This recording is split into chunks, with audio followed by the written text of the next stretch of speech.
السلام علیکم ورحمۃ اللہ وبرکاتہ۔ امید ہے کہ آپ سب دوست بالکل خیریت سے ہوں گے۔ اچھا، آج کی ہماری ویڈیو کا موضوع ہے کہ جس انسان نے تکلیف دی ہو اس کو معاف کیسے کریں۔ یہ ایک بھائی کا کویشچن بھی تھا اور بہت سارے لوگ کامنٹس میں اور پرسنل میں آ کر پوچھتے ہیں کہ جس انسان نے ہمیں تکلیف دی ہے، چاہے وہ ریلیشن شپ کے حوالے سے ہو یا اس کے لیے ہم نے کبھی کوئی بہت بڑی قربانی دی ہو، فائنینشلی، ایموشنلی، اور پھر اس انسان نے ہمیں تکلیف دی ہو، ہمارا دل دکھایا ہو، تو ہم کیسے اتنا بڑا دل کریں کہ اس کو معاف کریں۔ تو ایک بات ہمیشہ یاد رکھیے گا کہ کسی انسان کو معاف کر دینے کا قطعاً یہ مطلب نہیں ہوتا کہ آپ اس انسان کے ساتھ دوبارہ تعلق بنا لیں۔ لوگوں کا مائنڈ سیٹ یہ ہوتا ہے کہ جی اچھا ہم نے معاف کرنا ہے، اس کا مطلب کہ ہم دوبارہ اس کے ساتھ تعلق بنا لیں۔ تو دوبارہ تعلق بنانا تو یہ تو میں سمجھتا ہوں کہ بڑی بے وقوفی کی بات ہے۔ اس کی وجہ یہ ہے کہ ایک انسان جس نے آپ کو دھوکہ دیا ہے، جس نے آپ کو تکلیف دی ہے، آپ دوبارہ اس کے اوپر اعتبار کریں گے تو اس کی مثال تو وہی ہے کہ آ بیل مجھے مار۔ مطلب آپ سانپ کے سامنے ہاتھ کر رہے ہیں اور امید رکھ رہے ہیں محبت کی، پیار کی، تو سانپ کی فطرت تو ڈسنا ہے، وہ ظاہری سی بات ہے، اس نے آپ کو ڈنگ مارنا ہے، وہ آپ کو ڈسے گا۔ اور یاد رکھیں جس انسان نے آپ کو زندگی میں دھوکہ دیا ہو اس پر کبھی بھی دوبارہ اعتبار مت کیجیے گا۔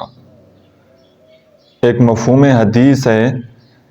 کہ مومن ایک سوراخ سے 2 بار نہیں ڈسا جاتا، لیکن اب یہ جو معافی والا کنسیپٹ ہے، دیکھیں جب تک آپ کسی انسان کو معاف نہیں کریں گے، آپ کے اندر ایک غصہ رہے گا، فرسٹریشن رہے گی، اور اس کا سب سے بڑا نقصان جو ہے وہ آپ کو ہونا ہے۔ آپ کی پرسنالٹی ویک رہنی ہے۔ آپ کا غصہ کسی اور انسان کو تکلیف دے نہ دے، وہ آپ کو تکلیف ضرور دے گا۔ آپ اپنے اندر خود آگ میں جل رہے ہیں، آپ اپنے آپ کو خود تکلیف میں رکھ رہے ہیں، لیکن جیسے ہی آپ کسی انسان کو معاف کر دیتے ہیں تو آپ اس تکلیف کو بھول جاتے ہیں، سائڈ پر رکھ دیتے ہیں اس غصے کو، اور آپ زندگی میں آگے موو آن ہو جاتے ہیں۔ لیکن جب آپ کسی چیز کو پکڑ کر رکھیں گے، اپنے ہاتھ سے نہیں جانے دیں گے، تو وہ آگ کے قریب رہیں گے تو تکلیف آپ کو ہونی ہے۔ کہیں نہ کہیں اس گرمی، وہ آگ کی تپش، وہ آپ کو ضرور متاثر کرے گی۔ معاف کرنے کے اوپر بے شمار احادیث، بے شمار واقعات آپ نے سنے ہوں گے، آپ نے پڑھے ہوں گے۔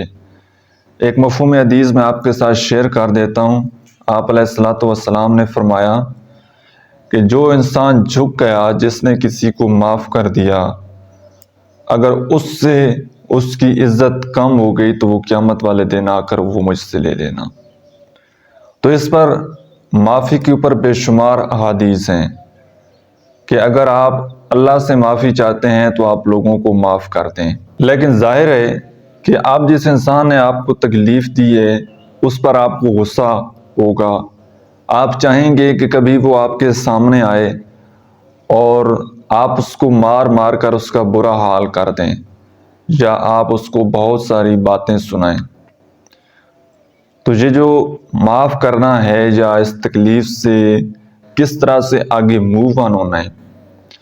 میں آپ کے ساتھ چند ٹیکنیک شیئر کرتا ہوں۔ ان پر عمل کریں گے تو انشاءاللہ آپ زندگی میں بڑے آرام سے موو آن ہو جائیں گے۔ سب سے پہلی بات تو یہ کہ آپ نے جس انسان کو جو باتیں سنانی ہیں، جو کہ آپ کو لگتا ہے کہ کبھی وہ میرے سامنے آ جائے تو میں نے یہ اس کو جملے بولنے ہیں، وہ سارے آپ کیا کریں کہ آپ ڈائری پینسل لیں، اس کے اوپر لکھیں، اور مائنڈ میں یہ سوچیں کہ یہ جتنی بھی باتیں میں لکھ رہا ہوں، یہ میں نے اس کو لیٹر بھیجنا ہے۔ اپنی ساری فرسٹریشن نکالیں، رائٹ؟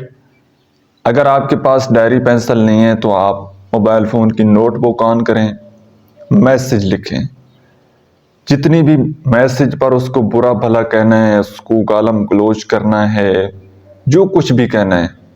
وہ ساری اپنی فرسٹریشن نکالیں، اور مائنڈ میں یہ سوچیں کہ میں نے اب یہ ساری باتیں اس کو سنا دی ہیں، لیکن یاد رکھیں یہ آپ نے اس کو سینڈ نہیں کرنی۔ پہلی ٹیکنیک تو یہ ہے، اینڈ سیکنڈ یہ، آپ سے رہا نہیں جاتا، آپ سمجھتے ہیں کہ نہیں باتوں سے کام نہیں بنے گا، میں نے تو اس کو تھپڑوں سے مارنا ہے،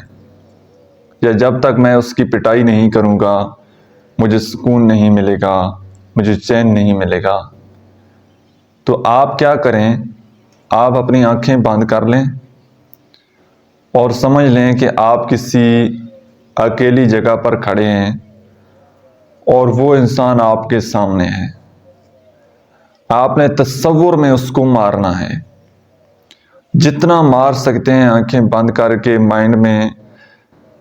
آپ نے اس کی تصویر سامنے لے آنی ہے اور امیجن کرنا ہے کہ وہ انسان آپ کے سامنے کھڑا ہوا ہے،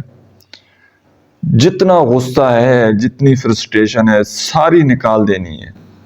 مار مار کر اس کو برا حال کر دینا ہے اس کا، ٹھیک ہے؟ دوسری ٹیکنیک تو یہ آپ نے اپلائی کرنی ہے، اینڈ لاسٹ ٹیکنیک یہ ہے کہ آپ نے آنکھیں بند کرنی ہے اور تصور کرنا ہے کہ وہ انسان اس کی ڈیتھ ہو چکی ہے اور اس کا جنازہ جا رہا ہے اور اس کو آپ قبرستان لے کر گئے ہیں، اس کا نماز جنازہ ہوا ہے، پھر اس کو دفن کر دیا گیا ہے، اس کی قبر پر آپ نے مٹی وہ پھینکی ہے۔ تو جب آپ 3 سے 4 بار اس طرح ریوائز کریں گے اس چیز کو امیجن میں، تصور میں، کہ وہ انسان اس کی ڈیتھ ہو چکی ہے، وہ دنیا سے چلا گیا ہے، ٹھیک ہے؟ جب آپ اپنے مائنڈ میں یہ تصور کریں گے، 2 سے 3 مرتبہ یہ دہرائیں گے، تو آپ کا مائنڈ اس چیز کو ایکسیپٹ کر لے گا اور جتنا آپ کا غصہ، جتنی فرسٹریشن ہوگی وہ آپ کی ختم ہو جائے گی۔ پھر بے شک وہ آپ کے سامنے بھی کبھی آ گیا تو آپ کے مائنڈ میں وہ چیز ہوگی، کبھی پھر آپ اس کو دیکھ کر آپ کو غصہ نہیں آئے گا، آپ کا دل نہیں دھڑکے گا، آپ کے جو آج ایموشن ہے، جتنا آج آپ کو غصہ آتا ہے اس کے اوپر، تو اتنا غصہ آپ کو نہیں رہنا، اور کوشش کریں کہ دوبارہ آپ اس کا سامنا بھی نہ کریں، اس سے دور رہیں، سائڈ پر رہیں، اور آپ اس کو نظر نہ آئیں، یا ویسی جگہ پر آپ نہ جائیں جہاں پر وہ آپ کو نظر آتا ہے۔ تو اس طریقے سے آپ کے اندر سے جو غصہ ہوگا، جو فرسٹریشن ہوگی، وہ ساری نکل جائے گی، اور نکلے گی تو آپ کا مائنڈ بالکل ریلیکس ہو جائے گا۔ ریلیکس ہوگا تو آپ پھر آگے کوئی کریٹیو کام کر سکتے ہیں، اپنے مائنڈ کو کسی اور دھیان پر، کسی اور خیال پر لگا سکتے ہیں، کسی اور کام پر لگا سکتے ہیں، کیونکہ مائنڈ کو تو کوئی نہ کوئی کام چاہیے، یہ بالکل فری نہیں بیٹھ سکتا۔ آپ دیکھیں گے اگر آپ بالکل فری بیٹھیں گے، کوئی کام اگر آپ نہیں کریں گے، تو کہیں کی کوئی ٹینشن ہوگی، وہ آپ کا مائنڈ گھما پھرا کر وہ آپ کے سامنے پیش کر دے گا۔ تو اس کو آپ نے کوئی نہ کوئی ٹارگٹ وہ دے کر رکھنا ہے، اس کو کوئی نہ کوئی کام دے کر رکھنا ہے۔ کہتے ہیں نا کہ اپنے مائنڈ کو مائنڈ دو، ٹھیک؟ اس کو آپ نے کسی نہ کسی دھیان پر لگا کر رکھنا ہے، کسی نہ کسی ایکٹیویٹیز میں اس کو انوالو کر کے رکھنا ہے، تاکہ یہ بزی رہے۔ جتنا بزی رہے گا، جتنا مصروف رہے گا، اتنا آپ کی زندگی میں سکون ہوگا۔ وہ کہتے ہیں کہ خالی دماغ وہ شیطان کا کار ہوتا ہے۔ آپ فارغ بیٹھیں گے تو پھر آپ پریشان ہوں گے، چھوٹی سی بات اس کی آپ ٹینشن لے کر بیٹھ جائیں گے، چھوٹی چھوٹی باتوں کو دل پر لینا شروع کر دیں گے۔ تو کوشش کریں کہ زندگی میں اپنا کوئی ویژن بنائیں، اپنا پرپس بنائیں، کوئی ڈریم دیکھیں، کوئی ٹارگٹ بنائیں، کوئی اپنی منزل متعین کریں کہ میں آج جہاں پر کھڑا ہوں میں نے جہاں پر پہنچنا ہے۔ اپنی سکل کے اوپر ورک کریں، اپنے پیشن کو ڈھونڈیں، اس کے اوپر پھر کام کرنا سٹارٹ کر دیں۔ جب آپ کے سامنے ایک منزل ہوگی، ایک ٹارگٹ ہوگا، تو آپ کبھی بھی لائف میں ڈی ٹریک نہیں ہوں گے۔ لیکن جب آپ کے پاس کوئی منزل نہیں ہوگی، کوئی پرپس آف لائف نہیں ہوگا،